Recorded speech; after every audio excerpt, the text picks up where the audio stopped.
Welcome back, everyone, and for today's video, we're going to be diving into LeetCode problem number 463, Island Perimeter. Alright, let's get right into it. We are given a two-dimensional array, and it's going to have row number of rows and col number of columns, and it's going to be called grid. And essentially what this two-dimensional array is it is equivalent to a map. Where on some quadrants of the map we're going to have water, and in some quadrants of the map we're going to be having land. And in the computer, the way that we represent the land is we have a 1, and if we have water, then it would be a 0. So, right, and we're only ever going to have one island, right? That's part of our constraint here. There is exactly one island in the grid. And, of course, we need to find the perimeter of the island. So if we were to do this intuitively, based on our human brain and how we would calculate it intuitively, then what I would do is, well, I would just start counting up the sides. So 1, 2, 3, 4, 5, 6, 7, 8, 9, 10, 11, 12, 13, 14, 15, 16. So the output is 16. Makes sense. But computers aren't so good at counting sides. They need to be given an algorithm and figure it out the hard way. Through a more meticulous way, let's say. The idea here is, quite simply, we have this grid, right? And this is just, another way of representing the array. So, you know that how in the movie Inception, there's a dream within a dream? Well, what we really have here is an array within an array, and when we line up all of these rows, right, because each one in the inner brackets is a row, and when we line up all the different rows, then we're going to have columns, and it's going to form this matrix. Of course, to specify any one cell in the 2D array, we're going to need to specify the coordinates. So our coordinates are going to be given, the variable named I and j. And we have to remember, okay, this is the 0 index. This is 1, 2, 3. Same for the columns. So if I am, let's say, at, for example, 0, 0, then we look up the row in index 0. Well, that would be this row. And we look up the column in index 0. Well, that would be this column. And so we're talking about this water cell here at 0, 0. If we were to, say, go to 3, 0, then we would be talking about the third index, or the fourth row. So 0, 1, 2, 3 index, and 0, the first column here at the 0 index. So we're talking about this one. And so if we incrementally change our I and our j, we can traverse the array by using a for loop. So we want to traverse the array from left to right. So this would be 0, 0, and if we increase j, we're going to go to 0, 1. Then we're going to go to 0, 2, 0, 3. And then we're going to go back to 0, the 0 column here, for the j, and we're going to go down to the 1 index for the row. So it's going to be 1, 0, 1, 1, 1, 2, 1, 3, and so on, right? And we traverse the array like so. But if you were anything like me when I first encountered this problem, then you're probably wondering, well, sure, I know how to do a for loop, I know how to do a nested for loop and traverse a two-dimensional array, but the confusing part is, what do you do once you're at each individual cell? What calculation is going to possibly result in the perimeter? Well, let's think about the geometry. Understanding the geometry is the key to solving the problem here. Each cell is like a square, and we know that squares will have a perimeter of 4 because they have 4 sides. However, if we look at our map here, we don't exactly, not each square is necessarily contributing all 4 of its sides to the perimeter, right? For example, this one here is contributing absolutely no sides to the perimeter. So how do we account for that? So if there is a situation where there are 2 land cells adjoined, and we're looking at this one here, we know that this side of this cell is not contributing, and we also know that this side from this cell is not contributing. So every time there is such a situation that arises, then we have to subtract 2 from the perimeter. So if there's a land cell for the perimeter, if there's a situation where there's an adjoining land cell, then we're gonna subtract 2. And if we can code this out into an algorithm, we will successfully solve for the perimeter. So let's just jump straight into it and start coding. So first things first that we're gonna do is we're going to declare an integer type, and let's give it the name perimeter. And we're going to initially set this value equal to 0, because we got to start somewhere. And then, so moving on, we're going to do some boundary checks.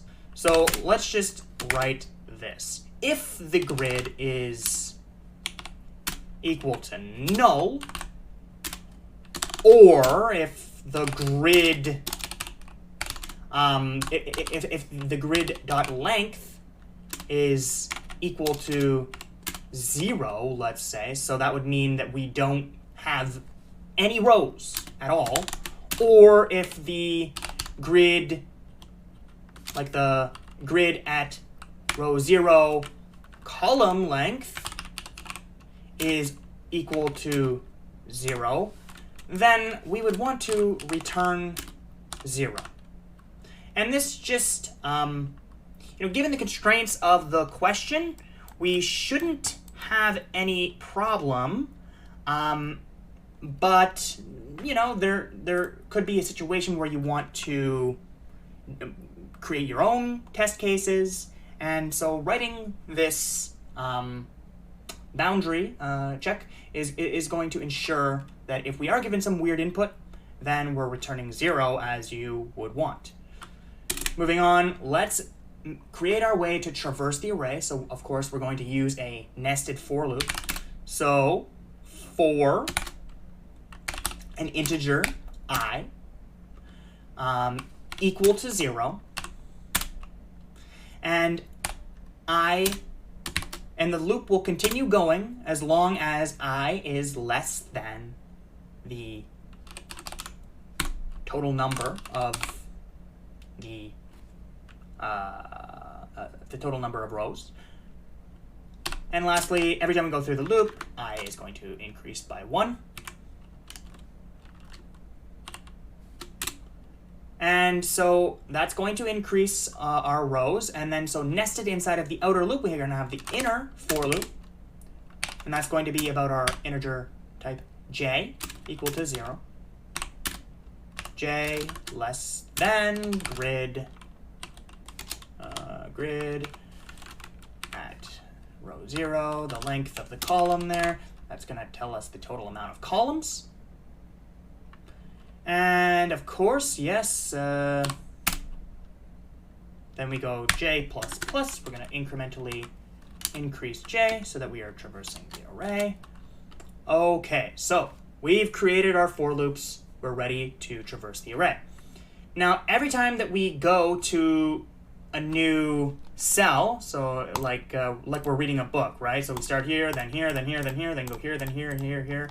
every time that we go to a cell, we want to check if it's a land cell or if it's a water cell. If it's a land cell, then we're going to execute some code. If it's a water cell, we don't need to really worry about it. So if a grid at the coordinates I and j, if that's equal to 1, if there's some land, then what are we going to do? We are going to add to the perimeter. So perimeter plus equals 4. And that's part of the reason why we initially set the perimeter equal to 0, is so that when we do perimeter equals to the perimeter plus 4, we don't have a null value, and that's not going to cause an error in our program. Now, we also need to check if we have a situation where we're going to need to subtract 2. And we're going to need to check both above, and we're going to need to check to the left as well. So let's write some conditional logic that will check if we have such a situation. So let's first check the cell above. Okay, how are we going to do that? Well, now first we're going to have to say if I is greater than 0. Now, why do we say if I is greater than 0? Well, if you think about it, right, we are looking at this 0, 1, 2, 3, this I index here, and we don't want to do any sort of subtraction if we're in this 0 row here. Why? Because then we would be checking if there's something in the -1 index, which doesn't exist. It's going to cause an error. So therefore, I must be greater than 0. It must be a 1, a 2, or a 3. Or it must be greater than 0. It could be 4, 5, 6, whatever. It must be, because this, by definition, the cell above the 0th row doesn't exist. So if I is greater than 0, and if the grid, so if the cell in the grid at the coordinate I minus 1, j, and the coordinate j, then we're going to subtract 2 from the perimeter. Perimeter equals perimeter minus equals 2. Why I minus 1? Well, because, right, if we're in the 1, the 2, or the 3, then by subtracting, like let's say we're in the 1, and we subtract 1 from 1, then that would take us up to the 0 index. We're checking the cell above. We also must check the cell to the left.